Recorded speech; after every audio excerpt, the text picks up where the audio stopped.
What's up, everybody? This is all the coaster news you missed in June. Lots of news and not a lot of time. Let's go. Let's dive in.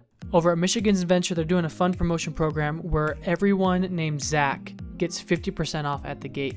This is because they have a roller coaster called Zach Zoomer, and so it's an awesome promotional thing. I love the kind of things that they do like this. Michigan's Adventure and Enchanted parks, I think they're doing a really awesome job with advertising. A woman at Cedar Point not almost got hit. She did get hit by a flying washer while standing outside of Magnum XL 200, got hit in the head, and it went viral. Cedar Point has given her 4 free meal passes to make up for it. She's okay. No one died, but kind of rough start to the season for Cedar Point. Six Flags Great America is celebrating their 50th anniversary, and as one thing special they're doing, they released a documentary of the history of the park, so you can go check that out. Looks like a pretty cool thing to get an idea of the heritage, especially if you're local to the area. This one's not so much coaster news, but a St. George parking garage installed a spiral slide coming out of the 4th floor of their parking garage. For fire hazards, they say, but sounds like the city is maybe run by some coaster enthusiasts that are just sad that they're like 8 hours from coasters in any direction. Kid Flash at Six Flags Over Georgia has started the disassembly process. They made these at Six Flags Over Georgia and at Fiesta, Texas, and they were both shut down because of maintenance issues. So this one's finally getting taken down, so we'll see what they put in its plot of land.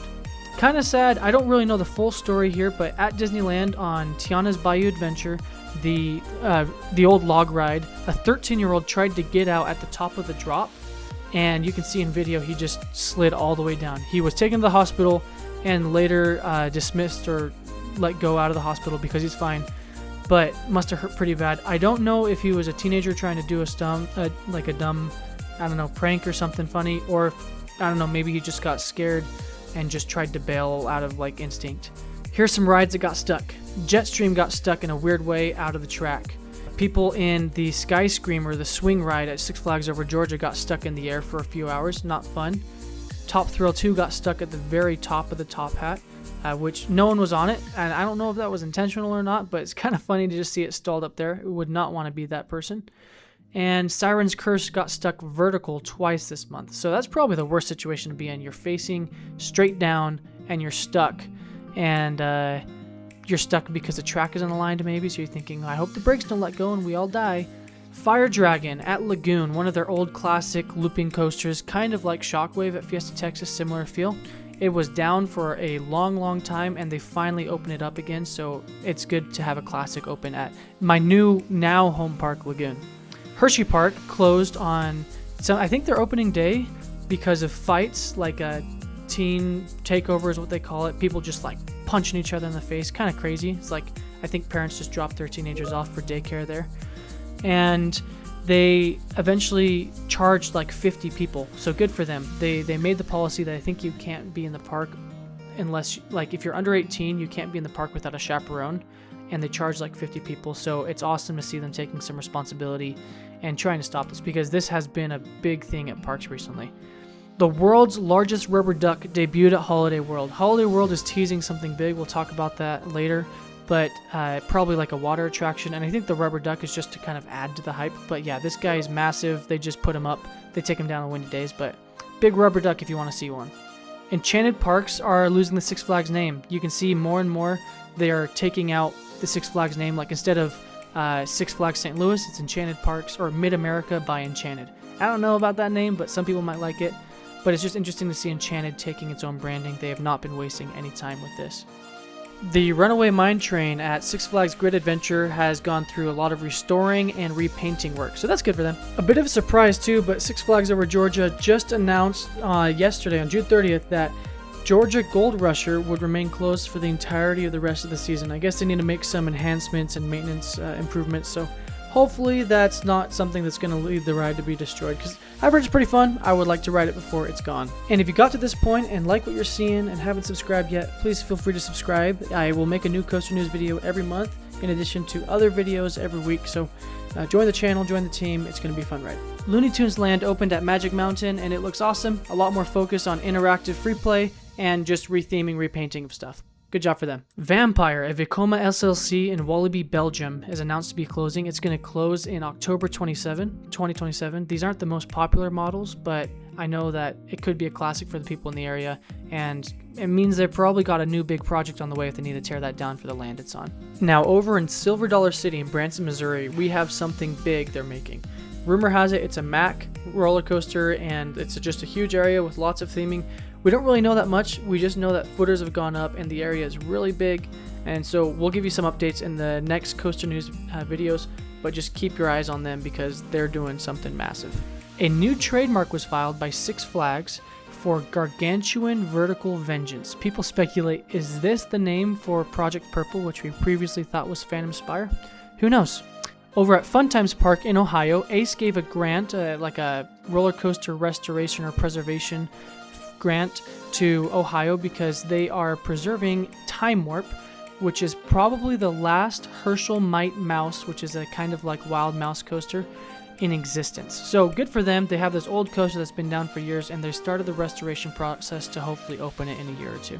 Sad news in Spain, Parque de Atracciones, Zaragoza, that's just my attempt, I don't know how it's really said, is not going to reopen for the year. They've had financial struggles, so they're not going to open in 2026. They have a few rides there that are pretty cool looking, and I hope they are able to open. It's always a sad thing when a park closes down.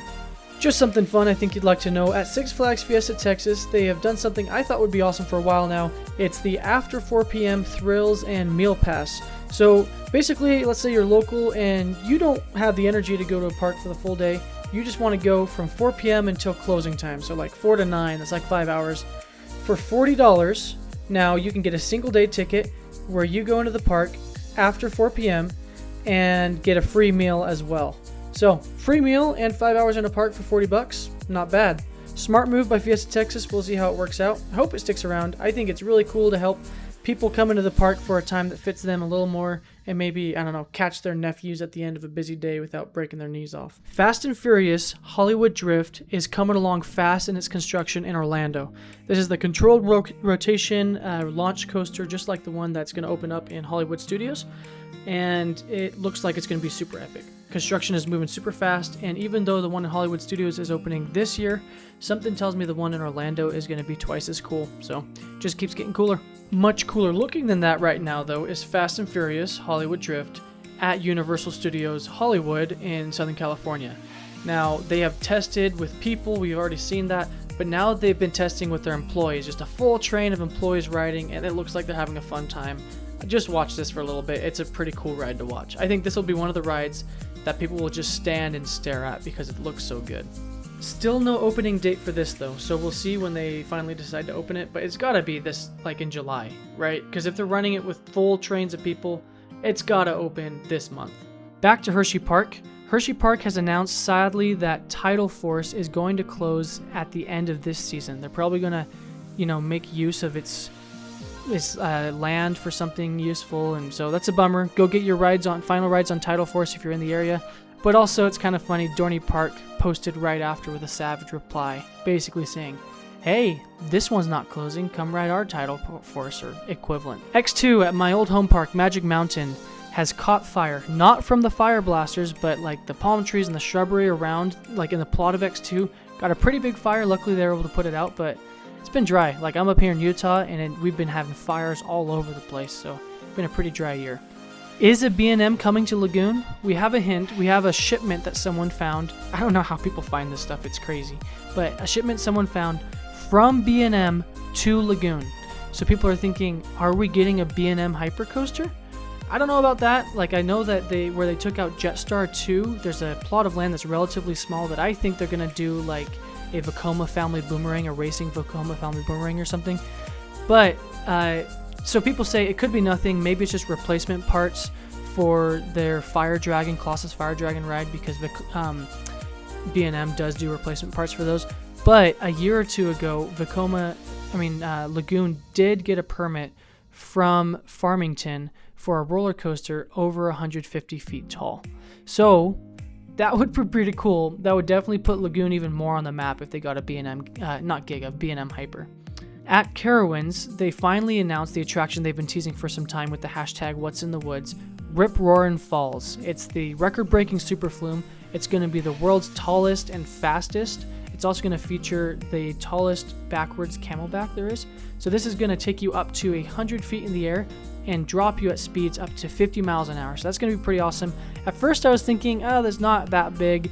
But then I realized, for perspective for you, Splash Mountain at Disneyland, which is now Tiana's Bayou Adventure, probably one of the more popular log flume rides out there, more well known, that is 52 feet tall.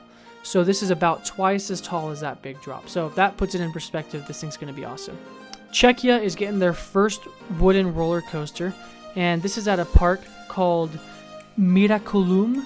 I don't know how to pronounce that, and it's built by Skyline Attractions. Skyline hasn't had the best resume, so hopefully this turns out well, but it stands at 107 feet tall and reaches speeds up to 49 miles per hour, so good for Czechia. Back at Waldemir, they have announced a new Vekoma family launch coaster called Eagle's Pursuit. This is going to be kind of like Big Bear Mountain or like the newly announced Werewolf Gorge over at Fiesta, Texas. And this is going to be interesting because it's going to launch you, but you're going to pick up speed as you go down the hill into a plot of land that they haven't really used for like 100 years. And then it's going to launch you back up. So this looks like it's going to be really fun and cool that the family thrill coasters are getting a big boost and a lot more popularity. Connieland is getting a Mack coaster. So Connieland is in Switzerland, and this is going to be the tallest and fastest and longest roller coaster in Switzerland. So big day for Switzerland whenever that comes out. It'll be a launch coaster getting you up to over 53 miles per hour, and it's going to reach the height of 72 feet. So fun things for Switzerland. I'm excited for them.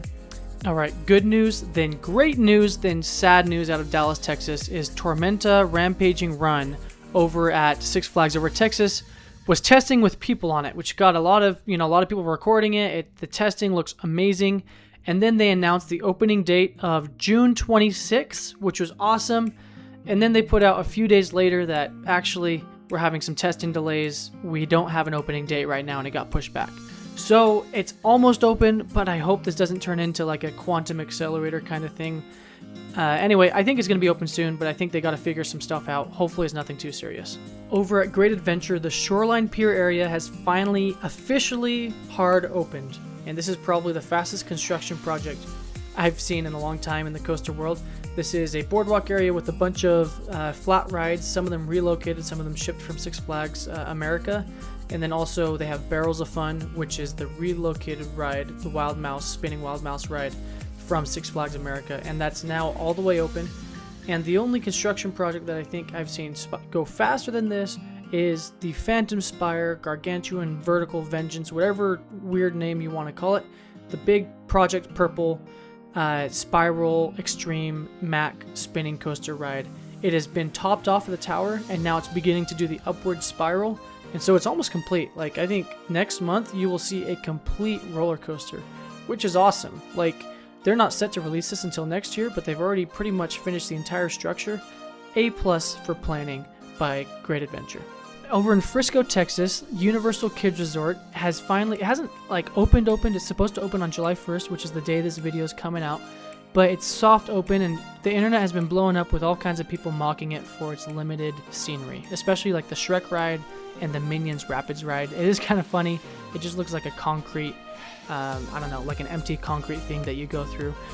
And comparing that with the concept art you got, it looks very minimal, and people say it's like, oh, this is a high security prison or something. I don't know. Like, don't give them so much trash until you go experience it for yourself. I don't like when people get all heated up about something on the internet that they haven't experienced. My thought is maybe they weren't done and ready with all the scenery, but they still wanted to open so people could go. So they're like, well, let's just open, and then we're going to get the scenery going day by day. And if that's what they're doing, good for them. Good for them for giving the people the experience even when they're not ready. But if they are just trying to do the bare minimum, shame on them, but we'll see in the coming months. Don't judge this park too quickly. Like, they just got started, guys. And over in France at a place called Nigloland, they got a Supersonic 1887. That's the name of the roller coaster announced. It's a Mack roller coaster, kind of like Voltron, except it's going to be a launch shuttle coaster. It'll feature 3 launches and a turntable station. Looks like this is going to be a pretty awesome attraction. I've seen the POVs of Voltron, and that type of roller coaster is really popular. And back at one of my home parks, Knott's Berry Farm, the launch shuttle looping roller coaster, classic coaster in the park, is finally doing its launch testing. This has been open for years, but now they're refurbing it and adding a surprise launch aspect, and has finally cleared the loop and the spike and made it all the way back. I hope by next month I'm able to tell you about an opening date, because time is ticking and we need to ride this thing. And some of the saddest news of the year, actually, not just this month, is that Fun Spot Atlanta is closing down. You might be like, oh, Fun Spot Atlanta, that sounds like a kind of small park. Well, it is, but it's also home to one of the greatest iBox roller coasters, RMC roller coasters of all time, ArieForce One. I personally haven't ridden it. I don't know if I'll be able to ride it before it closes, but on August 1st or 2nd or something, Fun Spot Atlanta is officially closing its doors, and no one knows what's going to happen to ArieForce One. It is, among many coaster enthusiasts, their top 5 consistently of favorite roller coasters ever. And, you know, there's a lot of speculation of it's going to get relocated, or it's going to get torn down, or another park is going to purchase the property. I don't know. I made a video guessing my predictions about it, but it might be good if you're close enough to go and ride it, just in case while it's still there, or you might not ever be able to ride this masterpiece again. So let's hope not, but might be good to go ride it just to be safe. Alright, this one almost flew under my radar, but the coaster that's been talked about for a long time, the Vekoma Ghost Rider at Cacau Park in Brazil, has officially begun its operational testing phase. This will be the tallest and fastest launch coaster in all of Latin America, so this is a huge milestone for them. I'll let you know in the next monthly news video if we know when it's set to open, but this looks amazing as it is. This is the kind of roller coaster you're going to want to travel for if you're around there. And I think the big winner of this month is Mammoth at Omaha Funplex in Nebraska. So this is now the tallest and fastest and longest, I think, roller coaster in all of Nebraska, which, you know, Nebraska doesn't have that much, but it's a pretty big, long-awaited step forward for Nebraska, so that's awesome. It is 70 feet tall, and it looks like a really fun out and back, well, not out and back, kind of box type roller coaster. So good for Nebraska, good for the people there, and good for Mammoth. Looks like one that I'll have to stop on if I'm ever in the area. And as an added bonus, this morning, July 1st, I know it's not June, but bear with me, it's some fun news. July 1st, Holiday World announced their new water coaster, which is a Mack water coaster called Cannonball.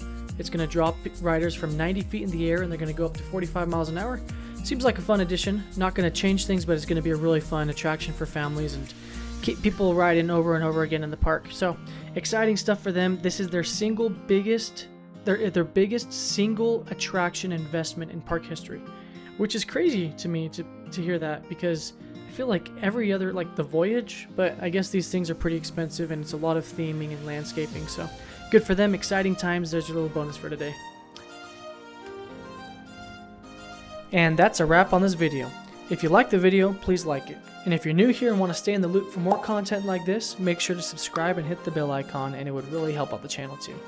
Here's what's up at Jimmy Does Coasters. I make content about things like park and coaster ratings, park improvements, roller coaster POVs, park predictions, monthly news, and more. I make a new video every week, and whenever I have an available slot to fill, I let you vote on which video should come next. I also post a weekly YouTube poll for Matchup Monday to let subscribers vote on some of the biggest coaster debates, which will tally up at the end of the year for a recap. Also, if you want a sneak peek of my rough draft schedule for the next few weeks, you can check the banner photo on my channel's homepage. I'll keep that updated as new videos roll out. I'm also on Facebook and Instagram, and if you want to follow me there, my handles are in the video description. If you made it to this point of the video, you're awesome, you're a real one. Have an awesome day, and I hope your next coaster ride isn't too far away.